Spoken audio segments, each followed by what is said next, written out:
My grandma's roses have bloomed every summer for 40 years straight. She never bought fertilizer spikes or fancy pruning shears from a store. Her secret sat inside her kitchen the whole time, hiding in plain sight. Today I'm sharing the 5 tricks she swore by every single spring. Trick number 3 is the one that surprised me the most. Trick number 5 is the one nobody on the internet talks about. Stay with me and grab a pen if you garden at all. By the end, you'll understand exactly why most roses give up too soon, and you'll know how to stop that from happening in your own yard. Grandma grew up on a small farm outside a town nobody's heard of. Money was tight, so store-bought fertilizer was never an option for her family. She learned rose care from her own mother, standing in the same dirt patch. Every trick came from the pantry, the compost pile, or the backyard well. No chemicals, no subscriptions, no $30 bottles of miracle rose food. Just eggshells, banana peels, coffee grounds, and a little bit of patience. Her rose bush is still alive today, and it's older than I am. Neighbors used to walk past just to smell her front porch in June. People driving by would slow down just to get a better look. One neighbor even asked if she'd sell a few cuttings from that bush. She always said no, but she'd happily teach anyone who asked nicely. I was the only grandkid who actually paid attention when she taught. By the end of this video, you'll know exactly why that bush never quit. Before we get to her tricks, we need to talk about common mistakes. Most people kill their roses with kindness, not neglect, believe it or not. Overwatering is the #1 killer, followed closely by the wrong soil mix. Roses hate sitting in soggy dirt, even for just a few days straight. Wet roots can't breathe, and without oxygen, they start to rot from the inside. The second mistake is planting roses in a spot with too much shade. Roses need at least 6 hours of direct sunlight to bloom properly. Less than that, and you'll get a leafy bush with almost no flowers. The third mistake is pruning at the wrong time of year entirely. Cut too early, and a late frost can kill the fresh new growth. Cut too late, and you're removing buds that were about to open. Grandma avoided every one of these mistakes without ever reading a single article. She just watched her plants closely and adjusted based on what she saw. That's really the whole secret behind everything you're about to learn today. Attention, not money, is what separates a thriving rose from a dying one. Every trick in this video is built around paying closer attention to your plant. Now let's start with the one she used every single week without fail. Grandma buried a banana peel at the base of every rose bush. She did this once a month, right after the spring thaw hit. Banana peels are loaded with potassium, and potassium builds strong, thick stems. Weak stems bend under heavy blooms and snap during a summer storm. Potassium also helps a rose bush fight off disease during humid weeks. Chop the peel into small pieces before you bury it in the soil. Whole peels take too long to break down and can attract pests. Dig a shallow trench about 4 inches from the base of the plant. Drop the chopped peel in, then cover it completely with soil. Never place a peel directly against the stem or the roots. Direct contact can cause rot, especially in wet or clay-heavy soil. Grandma always did this task on a Sunday, right after church. She said the bush knew when it was fed, and I believed her. Within 2 weeks, you'll notice new leaf growth pushing out fast. The blooms that follow tend to hold their color much longer too. If you don't have banana peels, banana peel tea works almost as well. Soak 3 peels in a gallon of water for 2 full days. Strain the peels out, then pour the water straight onto the soil. This method feeds the roots faster than burying the peel whole. Either way, potassium is the mineral most rose bushes are missing. Most store-bought fertilizers focus on nitrogen and completely ignore potassium levels. That's why leaves can look healthy while the blooms stay small and weak. Watch your bush closely after the first feeding and you'll see the difference. Stems that used to droop under a single bloom start standing upright again. Grandma judged a bush's health by its stems long before she looked at flowers. A strong stem, she always said, means a strong root system underneath it. Banana peels break down quickly, so you won't see them sitting in the dirt. Within about 10 days, most of the peel has fully returned to the soil. That speed is exactly why Grandma repeated this trick every single month. It also means the peel never attracts animals looking for an easy snack. Crushed eggshells were Grandma's answer to weak, splitting rose stems. Eggshells are almost pure calcium carbonate, the same mineral in your bones. Roses need calcium to build sturdy cell walls throughout the entire plant. Without enough calcium, stems become brittle and buds often fail to open. Save your eggshells all week instead of tossing them in the trash. Rinse them out, then let them dry completely on a paper towel. Once dry, crush them into small pieces using your hands or a jar.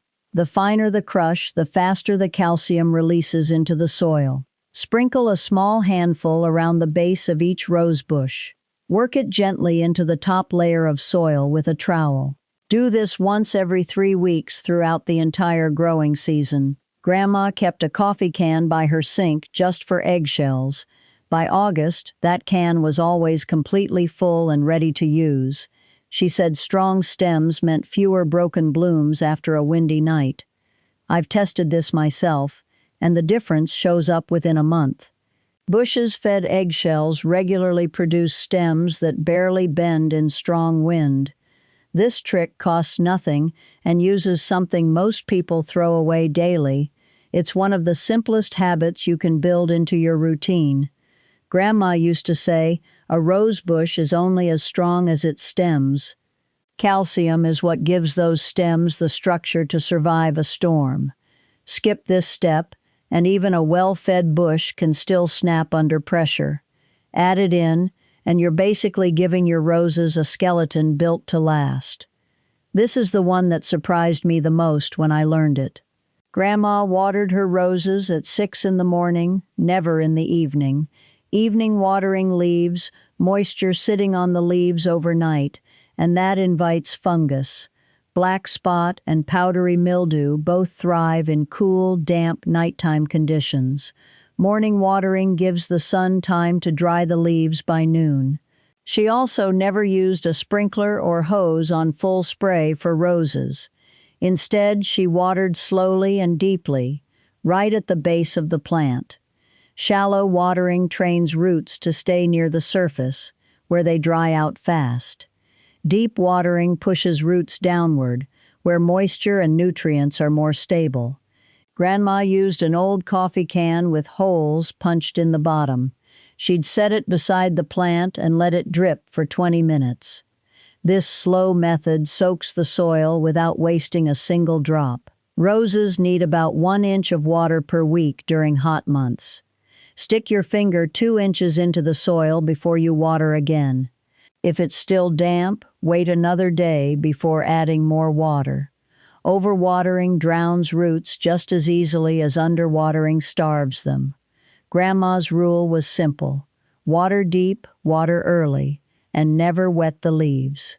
Follow that rule, and black spot becomes a problem you rarely see. During heat waves, roses may need water every other day instead of weekly. Watch the top layer of soil rather than following a fixed schedule blindly. Container roses dry out faster than roses planted directly in the ground. If your bush is in a pot, check the soil daily during summer. Grandma kept a simple wooden stick by each bush to test the soil. She'd push it in, pull it out, and check how much clung to it. Damp soil clinging to the stick meant the roots had enough water already. If the stick came out dry, that meant it was time to water again. This simple habit took her about 10 seconds each morning before breakfast. Coffee grounds were Grandma's trick for roses that seemed stuck and stunted. Used coffee grounds add nitrogen back into soil that's been depleted for years. Nitrogen fuels leafy green growth, which roses need before they can bloom well. Coffee grounds also slightly lower soil pH, and roses prefer slightly acidic soil. Never dump a thick layer of wet grounds directly onto the roots. A thick, wet layer can mat down and block oxygen from reaching the soil. Instead, mix a thin layer of dried grounds into the top inch of soil. 1 cup of grounds per bush, every 2 to 3 weeks, works well. Grandma dried her used grounds on a baking sheet before using them. Dried grounds break down slower and won't attract gnats or mold. She always paired coffee grounds with a light layer of mulch on top. The mulch kept the grounds from washing away during heavy rain. Within a few weeks, you'll notice darker, glossier leaves on the bush. Dark green leaves are usually a sign the plant is finally getting enough nitrogen. This trick works best in early spring, right as new growth begins. Skip it in late fall, since nitrogen encourages growth right before frost hits. Late-season nitrogen pushes out tender new growth that frost can kill overnight. Grandma always stopped feeding coffee grounds by the middle of September each year. After that, she let the bush slow down naturally and prepare for winter. Forcing growth at the wrong time weakens a rose faster than almost anything else. Timing, she always said, matters just as much as the ingredients themselves. Nobody talks about this last one, and I still don't know why. Once a month, Grandma mixed 2 tablespoons of Epsom salt into water. She poured this mixture slowly around the base of every rose bush she owned. Epsom salt is made of magnesium and sulfate, 2 minerals roses often lack. Magnesium helps a plant produce chlorophyll, which is what makes leaves green. Without enough magnesium, older leaves turn yellow between the veins first. Sulfate helps a rose bush absorb other nutrients already sitting in the soil. Grandma called this her wake-up mix, especially after a long, hard winter. She'd apply it right after the last frost, as new buds started forming. The magnesium boost often triggers a second, unexpected flush of blooms mid-summer. Don't overdo this one, though, since too much salt can harm soil over time. Once a month is the limit, and never during periods of drought. If your rose leaves look pale or yellow, this is usually the fix. Most gardeners reach for fertilizer first, when the real problem is magnesium. Epsom salt costs about $4 and lasts an entire growing season. It's sitting in your bathroom cabinet right now, most likely unused. Grandma discovered this trick by accident after using leftover bath salts one spring. She noticed her roses bloomed heavier that year than they ever had before. After that, Epsom salt became a permanent part of her monthly routine. It's still the trick she talked about most whenever neighbors asked for advice. Simple, cheap, and completely overlooked by nearly everyone at the local garden store. Grandma had one more habit that tied everything else together. Every fall, she'd cover the base of each bush with shredded newspaper. On top of the newspaper, she'd add a thick layer of straw mulch. This combination locked moisture into the soil through the coldest months. It also blocked weeds from stealing nutrients meant for the rose roots. Come spring, the newspaper had broken down into the soil completely. That decomposed paper added even more organic material for the next season. It's a small habit, but it's the reason her bush survived every hard winter. Most rose bushes don't die from cold. They die from repeated freezing and thawing. That constant swing cracks the roots and weakens the entire plant over time. A thick mulch layer keeps the soil temperature steady through the worst months. Steady soil means steady roots, and steady roots return every single spring. Here's how Grandma's whole routine looked across a single growing year. In early spring, right after the last frost, she started the Epsom salt soak. Through late spring and summer, she rotated between banana peels and eggshells weekly. Coffee grounds went in every 2 weeks, but only through the middle of September. Watering stayed on the same morning schedule from March all the way to October. By late October, she stopped feeding entirely and let the plant slow down. The newspaper and straw mulch went down right before the first hard freeze. Come March, she'd pull the mulch back and start the entire cycle again. 9 months of small habits, repeated year after year without exception. None of it required a calendar app or a fancy garden journal. Grandma just knew the rhythm of her own backyard by heart. That kind of knowledge only comes from paying attention season after season. Let's walk through everything one more time before you head outside. Bury a chopped banana peel once a month for potassium and strong stems. Crush eggshells and work them into the soil every 3 weeks for calcium. Water deeply and early in the morning, right at the base of the plant. Mix dried coffee grounds into the topsoil every couple of weeks for nitrogen. Add an Epsom salt soak once a month for magnesium and extra blooms. Finish the season with a layer of newspaper and straw before winter hits. None of these tricks cost more than a few dollars total. All of them came from a woman who never read a gardening book. She just paid attention, season after season, and passed it down to me. No app, no subscription, no expensive kit shipped to her front door, just a coffee can, some eggshells, and a habit repeated every single week. That's the whole secret, hiding behind roses that never seem to die. Anyone can do this, no matter how much space or experience they have. If you try even one of these, I'd love to hear how it goes. Drop a comment below and tell me which trick you're starting with first. Tell me how old your rose bush is and how it's holding up. If this video helped, consider subscribing so you don't miss the next one. More of Grandma's old tricks are coming, one plant at a time. Frequently asked questions. A few questions come up every time I share these tricks online. Will this work on any rose variety, or just old-fashioned ones? These tricks work on hybrid teas, climbers, shrub roses, and old garden varieties alike. The minerals a rose needs stay the same no matter the variety you grow. Newer hybrid roses may respond even faster since they're bred for heavy blooming. How long before I actually see results after starting this routine? Most people notice greener leaves within 2 weeks of the first feeding. Bigger, more frequent blooms usually show up somewhere between 4 and 6 weeks in. A struggling, years-old bush might take a full season to fully bounce back.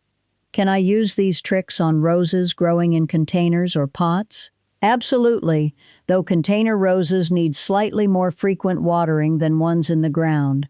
Reduce the coffee grounds slightly, since pots hold nutrients longer than open garden soil. Everything else in this routine works exactly the same in a pot. What if my rose bush already looks half dead right now? Start with deep morning watering first, since that fixes the most common underlying issue. Add the Epsom salt soak next, then layer in the other tricks slowly. Give it one full season before deciding whether the bush can be saved. Thanks for spending this time with me, and I'll see you in the garden.